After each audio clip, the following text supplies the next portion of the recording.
वक्त को पकड़ना आसान नहीं, हर सेकंड भागता है जैसे तूफान कहीं। पर जिसने इसे साध लिया इम्तिहान में, किस्मत भी उसके आगे झुक जाती है बेमिसाल वहीं। दोस्तों, टाइम मैनेजमेंट का जो इशू है ना, ये बहुत बड़ा इशू है। अक्सर आप लोगों का एग्जाम में क्वेश्चन इसलिए नहीं छूटता है क्योंकि आपको वो प्रश्न का आंसर नहीं आता है, बल्कि इसलिए छूट जाता है क्योंकि आप जो है सही समय पर क्वेश्चंस को सॉल्व नहीं कर पाते हैं, due to lack of time. Dear students, exam में क्वेश्चन छूटना ना, ये आपके हैबिट और एक अच्छे स्ट्रेटजी की कमी को दर्शाता है। यानी कि आपका जो है जो प्रैक्टिस स्ट्रेटजी है वो सही नहीं है, जिस पर आज हम लोग बात करने वाले हैं। आप कुछ फ्यू स्टेप्स को फॉलो करके हमेशा एग्जाम में क्वेश्चन समय से पहले बना सकते हैं और टाइम मैनेजमेंट में दोस्तों बॉस बन सकते हैं। तो आज हम लोग इसी पर बात करेंगे कि समस्या क्या है और उस प्रॉब्लम्स को कैसे हम लोग टैकल कर सकते हैं। तो छोटा सा वीडियो होगा डियर स्टूडेंट्स, चैनल पे नए हैं तो चैनल को सब्सक्राइब कर लीजिए और लाइक और शेयर तो बनता है। तो चलिए समझते हैं टाइम मैनेजमेंट पर कैसे हम लोग जो है सो अच्छे से विद इन टाइम क्वेश्चन को सॉल्व कर सकते हैं। आखिर पेपर अधूरा क्यों छूटता है इतनी मेहनत करने के बाद। तो दोस्तों, जो मूल समस्या है उस पर बात करते हैं। परीक्षा हॉल में जैसे ही प्रवेश करते हैं, क्वेश्चन बनाते हैं, लास्ट में क्या होता है कि इतना आता था लेकिन टाइम नहीं बचा। यही इशू होता है ना, 5 सवाल छूट गए क्योंकि टाइम में फंस गया। कभी तो पहला सवाल में ही फंस जाता हूं। तो ये सब कुछ कॉमन क्वेश्चन है जो आप लोग सब कोई के द्वारा रेज हुआ है। दोस्तों, टाइम मैनेजमेंट में असफल होने का ये जो है ना कुछ बेसिक वजह है। तो इस प्रॉब्लम्स का क्या सोल्यूशन है? डियर स्टूडेंट्स, सबसे पहले अपने मिस्टेक्स को समझिए और जैसे ही आप अपने माइनर मिस्टेक्स में सुधार कीजिएगा ना, वैसे ही सफल होने का चांस बढ़ जाता है और आप विद इन टाइम क्वेश्चन को सॉल्व करने लगिएगा। दोस्तों, मिस्टेक नंबर वन बोलता है कि एक सवाल में ज्यादा समय देना। एक सवाल में ज्यादा समय देना, आप एक ही सवाल में अगर परफेक्शन ढूंढिएगा, 15-20 मिनट समय लगा दीजिएगा, तो वो गलत तरीका है। समझ गए ना? सही तरीका क्या है फिर भाई? तो उस पर अभी तुरंत बात करेंगे। पहले हम लोग और एक दो मिस्टेक्स नंबर 2 को समझते हैं। दोस्तों, मिस्टेक्स नंबर 2 है पूरे पेपर को एक ही स्पीड से सॉल्व करना। ये भी गलत है। आप पूरे पेपर को एक ही स्पीड से सॉल्व नहीं कर सकते हैं, क्योंकि पेपर में मैथ्स होता है, रीजनिंग होता है, जीके जीएस होता है, इंग्लिश होता है, समझ गए ना, करंट अफेयर्स होता है। तो अलग अलग टाइप्स कॉम्बिनेशन ऑफ पेपर होता है, समझ गए। आप अगर मेंस लिख रहे हैं तो अलग अलग सेक्शंस होता है, तो आप हर एक सेक्शंस का आंसर एक ही स्पीड से अगर लिख रहे हैं तो वो गलत तरीका है। डियर स्टूडेंट्स, जो नेक्स्ट है उस चीज को समझिए। मिस्टेक नंबर 3 कि सबसे कठिन सवाल पहले उठाना, है ना, पहले कठिन सवाल को उठाना। दोस्तों, मुश्किल सवाल पर आप ज्यादा समय लगाते हैं और बाद में आपका आसान सवाल छूट जाता है। ये बहुत बड़ा मिस्टेक है। मेंस लिखने वाले स्टूडेंट लोग तो अक्सर इस गलती में फंसते हैं। तो ये सब कुछ मिस्टेक्स है जिसको आपको सुधार लेना चाहिए, नहीं तो अफसोस के अलावा कुछ नहीं रहेगा और आप 2, 4, 10 नंबर से ऐसे ही असफल होते रहेंगे। तो दोस्तों, समझिए चीजों को कि करना क्या चाहिए। फेज नंबर 1 बोलता है दोस्तों, सबसे पहले ना क्वेश्चंस को स्कैन कीजिए। 5 मिनट जो है ना स्कैन करने में लगाइए। पहले पूरे पेपर को स्कैन कीजिए, आसान सवाल पर निशाना लगाइए। समझ गए ना?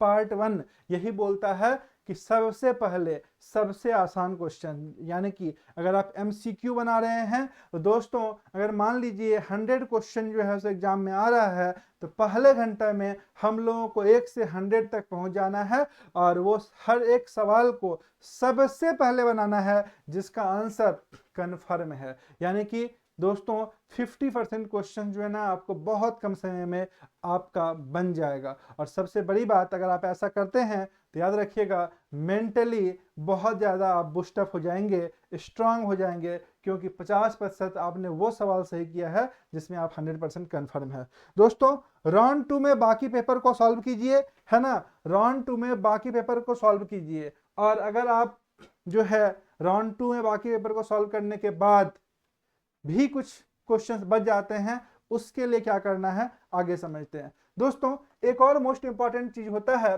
कि आप टाइम एलोकेशन प्लान को लेकर के चलें। अगर आप पीटी दे रहे हैं, मेंस दे रहे हैं, है ना, तो आपको पता है कितने नंबर का क्वेश्चन लिखना है, तो टाइम एलोकेशन प्लान जो है दिमाग में घूमना चाहिए। उससे ज़्यादा टाइम में आप नहीं फंस सकते हैं, नहीं तो किसी न किसी क्वेश्चन के साथ जो है सो आप बेईमानी कर दीजिएगा, जितना उसमें लिखना था उतना आप नहीं लिख पाइएगा। दोस्तों टाइम एलोकेशन का सिंपल सा प्लान बोलता है कि अगर एमसीक्यू है तो 30-40 सेकंड में निपटाइए उसको, समझ गए ना। और अगर नहीं निपट रहा है, कंफ्यूजन है, तो उसको मार्क फॉर रिव्यू में डाल दीजिए, समझ गए ना। उसको at the same moment solve करने की कोशिश मत कीजिए। और अगर मैथ्स है तो बिल्कुल ही ईगो पे मत लीजिए कि भैया सॉल्व कैसे नहीं होगा, सॉल्व करके दिखाएंगे, जी नहीं। अगर ऐसा कीजिएगा तो टाइम गड़बड़ाएगा। 2 marks 2-3 minute, 5 marks 6-7 minute, 10 marks 10-12 minute, है ना। ये एक जनरल हमने बताया है, आप अपने अकॉर्डिंग सेट कीजिएगा इस चीज को। जैसे कि जेपीएससी का एग्जाम दीजिएगा, 40 मार्क्स का क्वेश्चन आता है, लॉन्ग आंसर लिखना रहता है 500 to 600 में, है ना। आपने एक फिक्स टाइम बनाया कि इतना इतना मिनट में हमको पेपर को कंप्लीट करना है। अगर आप उससे ज्यादा टाइम दे देते हैं किसी पर्टिकुलर पेपर क्वेश्चन में, तो डेफिनेटली अगला क्वेश्चन को आप नहीं अच्छे से लिख पाइएगा। तो टाइम मैनेजमेंट का जो टाइम एलोकेशन है दोस्तों, वो आपके दिमाग में चलना चाहिए। हर सवाल के लिए एक अलार्म मन में चलाओ, दिमाग में आना चाहिए कि भैया ज्यादा टाइम दे रहे हैं, ज्यादा टाइम दे रहे हैं, है ना, अगला क्वेश्चन जो है सो छूटेगा, ठीक है। और प्रैक्टिस के लिए जो है सो आप जरूर से घड़ी का उपयोग करें। टाइम वर्सेस मार्क्स प्लानिंग दोस्तों बोलता है कि जितना ज्यादा मार्क्स का क्वेश्चन उतना ज्यादा समय, जितना ज्यादा मार्क्स उतना टाइम, बट स्मार्टली टाइम को मैनेज करना है दोस्तों, है ना। 10 मार्क्स के सवाल ज्यादा एक्सप्लेनेशन कम फैक्ट्स, ज्यादा फैक्ट्स। 2 मार्क्स के सवाल डायरेक्ट क्रिस्प मेन पॉइंट, है ना, बेस्ट आंसर। और 1 मिनट बराबर 1 मार्क्स, मतलब साधारण पेपर में ये बैलेंस्ड, है ना, और अच्छा बैठता है डियर। याद रखिएगा मॉक टेस्ट बनाना बहुत ज़्यादा जरूरी है। अगर आप टाइम मैनेजमेंट करना चाहते हैं तो मॉक टेस्ट जरूर से बनाइए और टाइमर लगा के बनाइए, समझ गए ना। टाइम मैनेजमेंट अगर करना चाहते हैं, विद इन टाइम क्वेश्चन को बनाना चाहते हैं, है ना, और लास्ट में रिव्यू करने के लिए टाइम बचाना चाहते हैं, तो मॉक टेस्ट बनाते वक्त टाइमर लगाइए, है ना। मोबाइल में लगाइए या टाइमर का यूज कीजिए, ठीक है, लेकिन कीजिए, तभी आपको सही समय पे आपसे क्वेश्चंस बनेगा।